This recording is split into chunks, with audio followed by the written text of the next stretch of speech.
Hi, everybody. I'm thrilled to be here. My name's Tomasz Tunguz. I used to be a product manager where I did a lot of work with data at Google. I've been a managing director at Redpoint for 14 years. I write a blog at tomtunguz.com. And I've had the fortune of working with the Dune guys since the Series A. And I'm just so proud of how far they've come as a company. This event is absolutely extraordinary. I also work with a handful of other crypto and data companies, including Miston and Arbitrum and Customer and Looker. And today, what I really wanted to do with everybody was just kind of take a step back, gone really deep, wanted to use Dune data and a handful of other data sets just to describe what's going on at the highest level within the world of crypto. We're only about 10 years into this ecosystem, but we're still so early. And so what I'm going to go through is just a handful of data points on centralized exchanges, decentralized exchanges, NFTs, ETH and L2s, MEV, developers, and what's going on in valuations, and what it's going to mean for the crypto venture ecosystem in the future.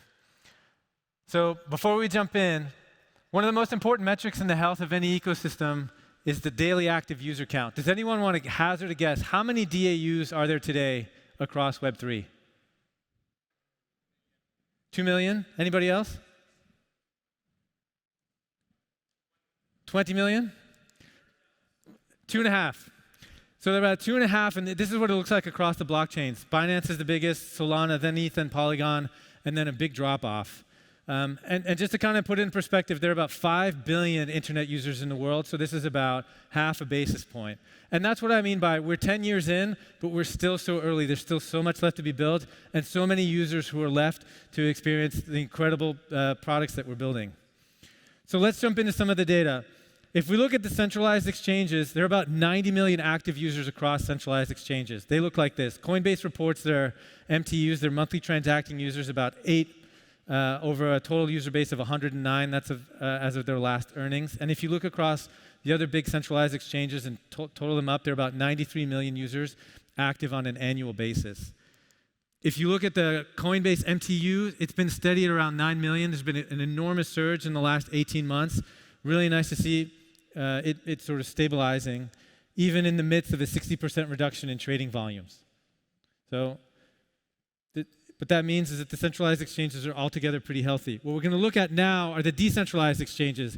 And what I was curious to look at in this analysis was to understand whether or not the patterns within decentralized exchanges are meaningfully different from those in centralized central exchanges. And what you find is, this is Dune data looking at the daily active addresses across custodial ETH wallets. You see a pretty similar level of drop of activity as you did in Coinbase. So there you've got one parallel. What is interesting here is that the unique DEX buyers are actually increasing at about 5.5% per quarter, even though it's actually quite volatile. And that's in the face of a 90% reduction in total DEX trading volume since June. So the trading volumes in decentralized exchanges are falling significantly faster than those in centralized exchanges. And a big part of this is that the average transaction size on DEXs has fallen by almost 80%, from about $8,000 for the average trade to about $1,400 on the average trade. And as we talked about before, Uniswap is the dominant DEX with about 66% market share, and that's been increasing over time. Curve is in second place. So let's bring those two together. Let's take a look at what that means for looking at centralized exchanges versus decentralized exchanges. I'm going to do that by looking at the correlations between the stock of Coinbase and the Uni token. If we look at the growth rates of the stock, of the revenue of each of these two products, you can see they actually move pretty similarly. They've got a correlation coefficient of about 0.6, which means that well, actually, they're quite highly correlated. If we look at the trading patterns, in other words, if the coin stock moves up, what happens to the Uni token? They're actually even more highly correlated. They're correlated 0.8, which is really impressive, which means that somebody who's looking at the Uni token is also clearly looking at the stock of Coinbase and trying to figure out which is the better stock to buy. And that, to me, that means there's a lot of sophistication in people actually buying these assets. Another really important thing to look at is the monthly transacting users, the volume per MTU. You can look in 2020, the average amount of crypto traded per MTU per year on Coinbase was about $70 worth. compared to about almost $900, a bit more than $900 on Uniswap. And over time, those two have actually converged, which means that the patterns and the user bases across both of these exchanges are becoming similar.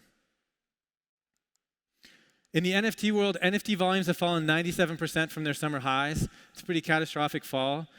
Throughout all that, you've got OpenSea that's increasing their market share at the expense of everybody else, in particular LooksRare. One of the biggest changes that happened after DeFi summer, or the summer of Sol, was that we thought that Solana, here's this new chain that's going to allow much higher volume transactions at a lower cost. And that was going to impact NFTs. And the answer is yes, it actually has. So about 40% of NFT buyers use Sol. But because Solana NFTs are worth only about 10% on average the price of an ETH NFT, ETH NFTs remains 90% of the GMV. And so the question then is, at what point in time do Solana-based NFTs actually increase in value, or the volumes of those NFTs get to such a point where they actually become of a similar size to ETH-based NFTs? In the world of ETH and L2s, this was pretty stunning data to me. So L2s actually represent 30 to 40% of the transactions, of all ETH transactions. And that's pretty significant. The crazy part is they represent less than 2% of the gas that's consumed. And so what this means to me long term is you're really going to look at ETH as the ultimate settlement layer at the end of the day. And most of the transactions that are sort of intraday are actually going to be settled on the L2s. And at some point in time, the L2s will actually represent the majority of transactions on the ETH blockchain. And what is really positive for the L2 ecosystem is that about every month there's 250 million of net inflow into the L2s. There's actually quite a bit of money coming into it. In terms of MEV, used to be a huge problem.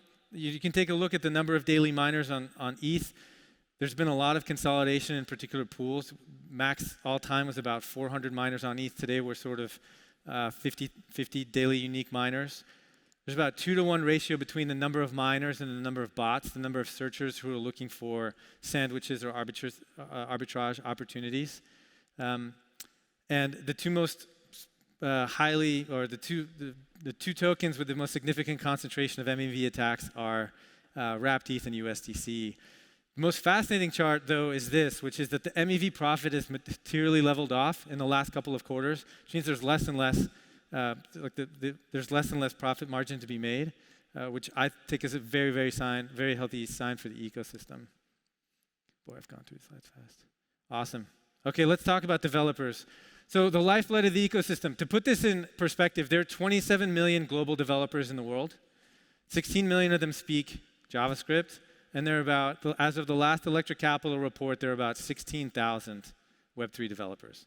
So we have a long way to go in terms of educating developers to build new applications. There's literally, we got to have millions and millions of developers building on Web3, and we're not anywhere close. If you take a look at the weekly active developer count over the last 2 years, it's hovered at about 6,000. So the Electric Capital report said there were about 18,000 monthlies, only about 6,000 weeklies. That number needs to go up. And if you take a look at the number of committed contracts, they're relatively steady. This is on ETH. There are about 300,000 contracts, smart contracts being deployed to ETH every month. This is actually, awesome. Cool. Okay. So now I'm going to talk about valuations. So just to kind of summarize where we are, we're in an ecosystem that has a relatively small number of users. We've got about 2.5 million users out of about 5 billion. We've got about 6,000 engineers out of a universe of 27 million. We're not even in the first inning, so to speak, in a baseball analogy. We're at the very earliest days. In terms of what's going on with the exchanges, the behavior between the centralized exchanges and the decentralized exchanges used to be different. Used to have power users on the decentralized exchanges and more retail users on the centralized exchanges. As institutions have come in on the centralized exchanges, the patterns have basically become the same. All that to say, I think the ecosystem is starting to mature, and the place where it really becomes apparent is in the valuations. So when I started looking at crypto about 2 years, one of the questions I was often asking myself was, how do I value a crypto token, and how does that value compare to a publicly traded company of a similar kind? And so I looked across I looked across the top 100 projects by revenue, and I bucketed them into 5 different categories: a yield aggregator, NFT marketplaces, L1s, DEXs, and credit, so lending. And what's crazy is within the last year, 4 of the 5 categories are now starting to trade within very narrow bands. And I'm looking at price to sales here. So what does this mean? An NFT marketplace is trading at somewhere between 3 to 5 times. Now, what is the trading multiple of eBay? As of last week, it was 3.4. So what does this mean? It means an NFT marketplace is trading exactly the same multiple as a Web2 marketplace. That's a big deal. That means that the investor base is sophisticated enough to say, if I have $1 to invest in a Web2 or a Web3 company, I'm going to look at a marketplace exactly the same way. And the same thing is true for DEXs. So they traded the same multiple as like NYSE or ICE or any of the large exchanges, the credit companies, and the yield aggregators. So that's a big step in terms of the sophistication. The consequence and the corollary of that idea is now all of a sudden crypto companies are starting to be valued as a function of revenue. That's new. That's really new, right? I ran an analysis of Mongo versus ETH. 6 months ago, Mongo and Ethereum were trading at the same multiple. So now at the database layer, the infrastructure layer, the public market investors, more sophisticated investors are basically saying these are effectively the same thing. That's a huge deal. And so you can see here within these categories, NFT marketplaces, there's a 54% correlation in the way that they're valued to their revenue. Yield aggregators, 49% correlation. DEX is less and credit less, but they're going to come. And so if you're a crypto founder today, what does that mean? What does that imply? It means in the future, in the next 6 to 12 to 18 months, the value of your crypto company is entirely going to be a function of revenue. That's a big deal. That's how software companies have been valued for forever since they've been public. It's how we look at Web2 companies, and it's starting to be the way that we're going to start to look at Web3 companies. Awesome. I went really fast. Okay, so to summarize, within the ecosystem, most of the activity is down 40 to 70%. We all know that there are crypto winters and there are crypto summers. We're in a place today where 10% of the users are operating in DEXs. Everybody else is kind of in NFTs. That's kind of the user split. There are about 300,000, or about 80 to 90% of users who are on crypto are using it for NFTs. 10% are using it for decentralized trading. The volumes are split the other way in terms of notional volume or profits. And so what we're waiting for as an ecosystem are the next level of applications, the next sets of applications that are going to bring on the next 2.5 to 10 to 50 to 100 million users. That's where we are. A big part of enabling those next generation of applications are going to be these L2s that are reducing gas fees on the order of 80 to 90%. They're at about 30 to 40% of the transaction volume of ETH today. Over the next 12 to 18 months, we should expect them to approach 60 to 70%. The developer activity is relatively stable, and the level of inflows into the ecosystem is also relatively stable. In the intermediate term, we need that GDP, the net new dollars coming into crypto, to increase. The only way we're going to do that is by getting more and more developers using Dune, building new dashboards, building new applications, bringing in new users, finding new ways of attracting more dollars and other currencies into the ecosystem. And then the last point that really comes out of this data is that as the public market, the public Web3 market, the token market starts to price Web3 companies the way that Web2 companies are priced, revenue is going to matter much more than it ever has in this ecosystem, and that's an incredibly important and valuable thing. It's a natural evolution and along the maturity curve for crypto. That's it. Thank you very much.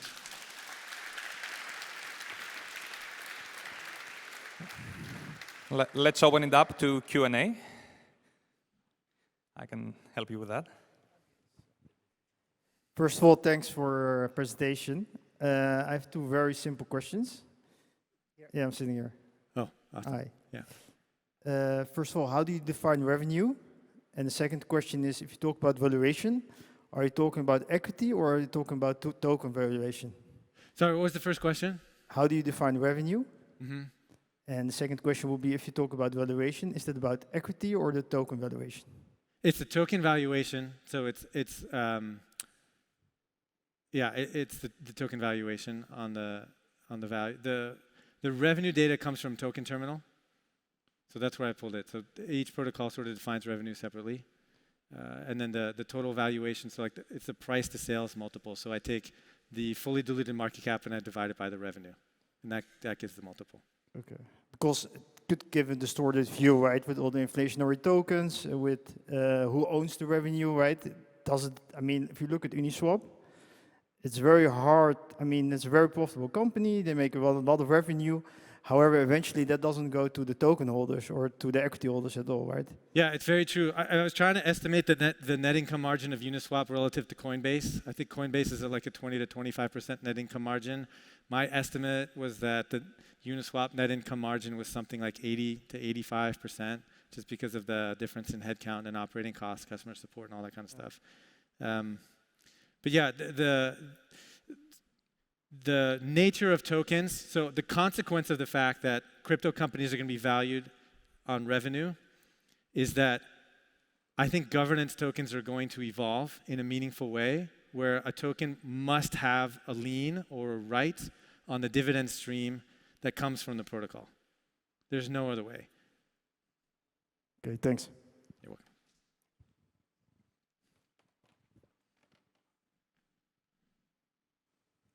Hi, thank you very much. One of your first slides had 2.5 million DAUs across Web3. How do you measure that? Do you go beyond one wallet equals one user, or do we just simply assume that one wallet equals one user? Because that we know from the previous speaker that roughly half of the volume on Uniswap comes from essentially bots, right? So if we assume that one wallet is one user, aren't we misleading ourselves? Yeah, I just assume one wallet is one user. There's probably some discount function to apply. It's the same way of thinking about like in the Web 2 world that a user can have multiple email addresses, and the deduplication is really tough. So if we just start with the non-deduplicated, at least it gives us a good proxy. All right. Hey, over by the door almost. Thank you so much for a fantastic presentation, as expected. I think you're probably one of the most experienced sort of data folks in the startup world, and you've been in it for a long time. So I'm curious if there are any metrics you feel like crypto companies should be looking more at, if there's like one specific or a set of metrics you feel like this is what really matters for startups and you're not seeing it in crypto. Yeah, there's one metric that I've never seen in a crypto pitch, which is stunning to me, which is the cost of customer acquisition. And that's called the token allocation programs, right? Yeah, but so I did this analysis, right? So you've got one company, two different ways of acquiring customers. You can acquire them using tokens, or you can acquire them using venture dollars, right? And the way that you sort of level set is you say like, if I give an airdrop, I'm diluting myself by a certain amount. And if I raise venture dollars, I'm also diluting myself by a certain amount. And then you run the math all the way through. And then you find that if you do a token airdrop, the cost of customer acquisition is 4 to 7 times bigger than it is spending a sales and marketing dollar. So to me, that makes no sense, right? Like and that has to change. And even like if you look at the Lido incentivized link, like if you wanted to, whatever, like Fred, I'm going to invite you to stake ETH in front of the merge. I get some cut of that. That's got an 18-month payback, and that means that user, whatever, Fred has to stay on Lido for about 18 months in order for the company to make back what it paid in order to acquire that user.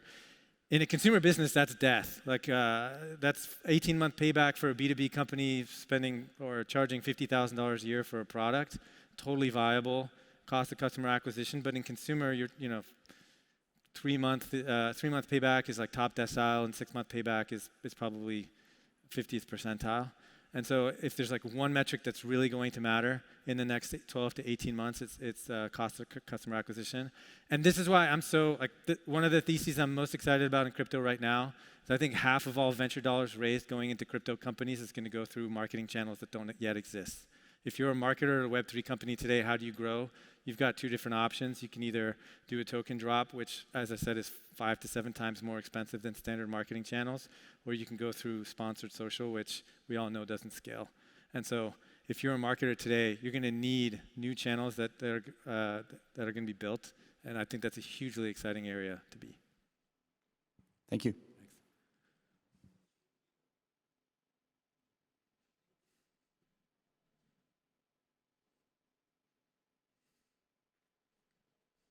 Does it work? Oh, yes, it was. Sorry. Do you think there's, in the past few years, there's been a lot of FDIs and SAFs going out. Everything is token-based, and we're missing a lot of investment in actual scaffolding, like tooling, proper tooling. Like Dune is technically a tool, and there's, like they've said, they've been potential launchpads for several other products. But everything is token-based. Everything is cent prices. Everything is what can we LP. Everything is what value can we get, but attributed to a token. In Web 2, we've seen some of the biggest growth be equity-based, and that model has potentially been destroyed with token models. Do you really see like a paradigm shift in investment for tooling? Because it's a hard business case to make to a VC, because you don't see the tokens; they're not liquid enough. But do you see people shifting, at least? Yeah. So I think there are two fundamental innovations that we're talking about here. One is there's decentralized and centralized databases, which I would call a Web3 company. And then there's the capital markets innovation of waiting to go public for 12 years on average as a classic company, or ICOing in 12 months. Those are separate.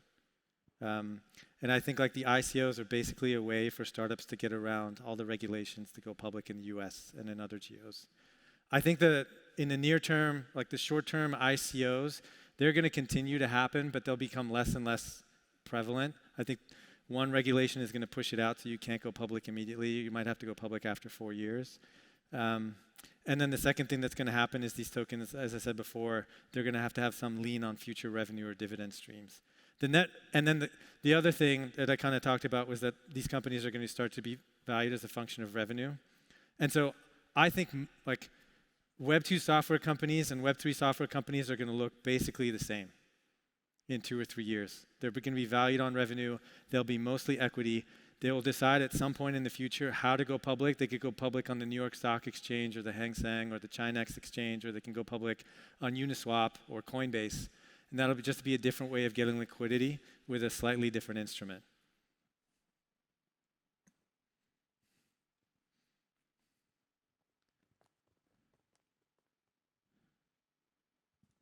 Hi, thank you for the presentation. So it's a two-part question. You mentioned Ethereum valuation is comparable to Mongo. So how did you go about valuing Ethereum? And second thing you mentioned was over time, we'll see a majority of Ethereum transactions coming from L2 chains. What do you think how will that affect Ethereum price? Great. Two great questions. So I looked at Mongo's trailing enterprise value divided by trailing 12 months, and I looked at ETH's market cap divided by the sum total of the gas fees over the previous 12 months. And they were trading at the same rate, same multiple, which is stunning, right? I mean, they're basically both databases. But the crazy part was that ETH's revenue is an order of magnitude bigger, and the growth rate at the time was significantly higher. Now there's a lot more volatility. The second part of the question is, what happens to ETH prices when L2s consume the majority of the transactions? I don't know. I don't know. I think it's really hard to say. I think ETH becomes so my dad used to be a banker, and I didn't really understand how banks worked until like one day he sat me down. He said, like, Tom, like at 4 o'clock on every Friday, at the end of every day, I go to a particular office. He was working in Brussels at the time, and we sit around with the 5 or 6 major banks in Belgium. And we borrow and lend each other money to make each bank solvent. That's kind of how it works. Blew my mind. I think ETH is going to be like that, the settlement layer across all the different apps. Like at the end of every day or at the end of every settlement period, you go and you say like, okay, I'm short this or I need this, and I go to ETH and I basically settle and write the transactions. But all the stuff that's happening with like intraday trading, that's all happening on L2s. And so then the question is like, okay, how much value can you capture as that layer? And what is the revenue stream? And it's too early to tell. And with the merge and all that stuff, there's too many big pieces moving to have a strong point of view. Thank you.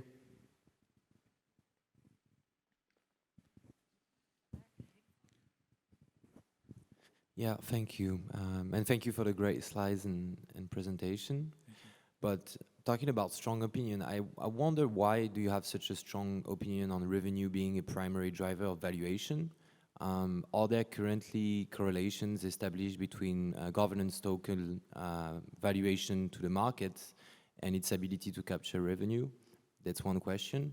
And also, I guess, a lot of the upside that VCs derive from their investment into tokens comes from the fact that the valuation that are occurring on the markets come from not necessarily sophisticated investors. And in the past, it's been shown that companies have grown their portfolios and their assets quite drastically by actually investing in tokens that maybe did not manage to capture revenue.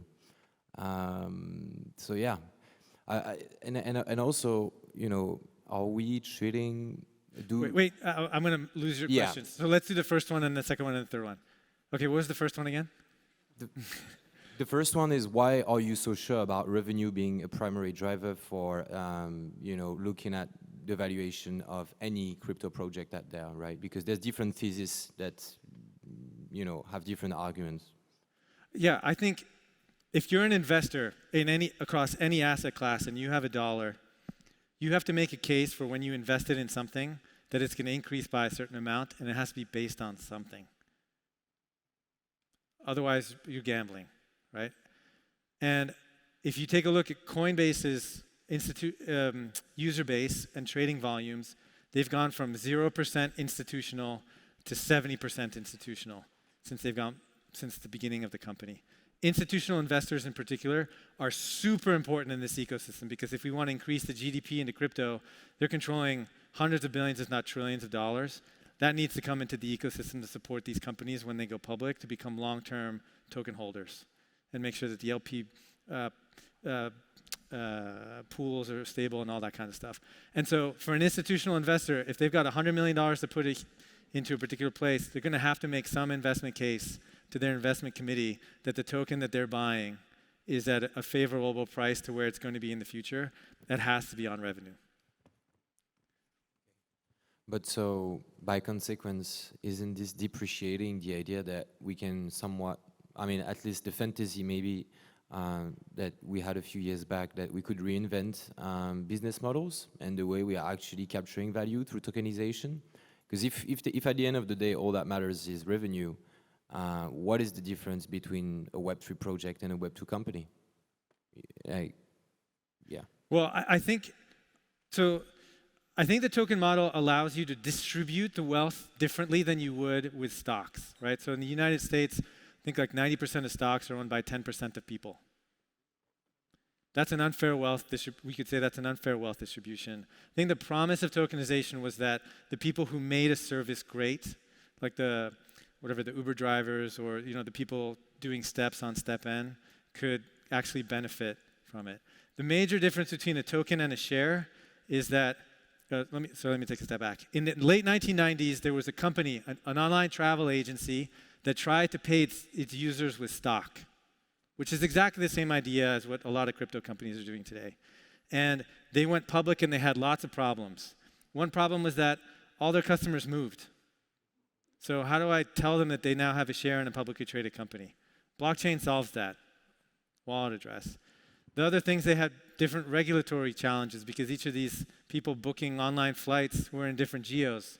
Okay, crypto solves that, right? Through the centralized exchanges and decentralized exchanges. And there were a whole bunch of other regulatory issues. And so that promise is still there and important. Being able to use tokens or equity equivalents in order to incentivize a consumer base and reward them for making a marketplace or the next generation service valuable, that's a big idea. That idea is not going away, even if the token is tied to revenue. It's now suddenly enabled by the fact that we've got wallets and blockchains. Okay. Thank you. You're welcome.